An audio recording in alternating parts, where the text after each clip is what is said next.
এসে আমার রাসূলকে গালি দিল। আল্লাহ পাক বললেন হে রাসূল, হে খলিল, হে আমার বন্ধু, আপনাকে যে গালি দিয়েছে এ হচ্ছে পিতৃ পরিচয়হীন জারজ সন্তান। কি সন্তান?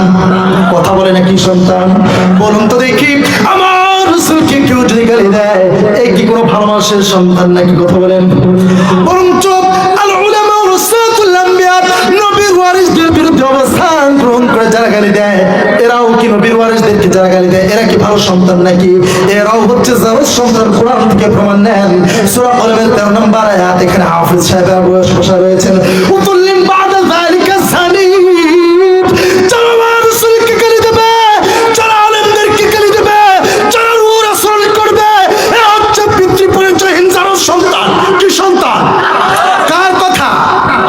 আমার রাসূলকে যখন গালি দিল আল্লাহ পাক বললেন আমার খলিল, আমার বন্ধু, আপনাকে যে গালি দিয়েছে হচ্ছে পিতৃ পরিচয়হীন জারজ সন্তান।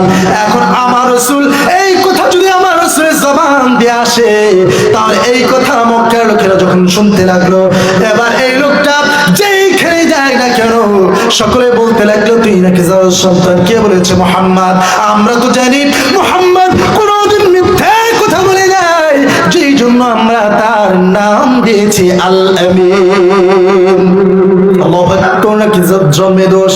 এবার লোকটা যেখানেই যায় মানুষ দেখবেন যারা সন্ত্রাসী কাজ করে সামনে ভয় পেলেও যখন আপনি ওভারটেক করবে তখনই গালি আসে না নেই? কথা বলে না, আসে না নেই? যেখানেই যায় লোকজন গালি দেয়। এবার এই লোকটা মার কাছে চলে গিয়েছে, মা মুহাম্মদকে গালি দিয়েছি এই জন্য মুহাম্মদ আমার জন্ম নিয়ে কথা বলেছে। মা আমাকে তো দেখলেই মক্কার লোকেরা ভয় করে, আমার কি জন্মের সমস্যা নাকি? মুহাম্মদ তো কোনোদিন মিথ্যে কথা বলে না। ভয়বার ভয়। বলুন তো দেখি। মায়ের কাছে গিয়ে বলেছে মা তো জানে সন্তানের আচরণ কেমন, আর তার জন্ম বৈধ না অবৈধ কেউ না জানলেও মা জানে কি জানে না? কথা বলে না, জানে কি জানে না? এবার চিন্তা করলো যদি আমি সত্য কথাটা বলে দিই তাহলে তো আমার এই যে কণ্ঠটা এই ঘরের সাথে থাকবে না, দেহ থেকে বিচ্ছিন্ন করে দেবে, কারণ আমার সন্তান তো জারজ সন্তান। কি সন্তান? কথা বলে না, বুঝতে পারছেন? এবার বলতেছে মা তুই যদি আজকে না বলস তাহলে আজকে তুই আমি হত্যা করবো। বলতেছে বাবা তুই আমার প্রাণে মারিস না, তুই যদি আমার মা না প্রাণে মারিস তাহলে একটু সত্য কথাটা আমি বলবো। ঠিক আছে বল।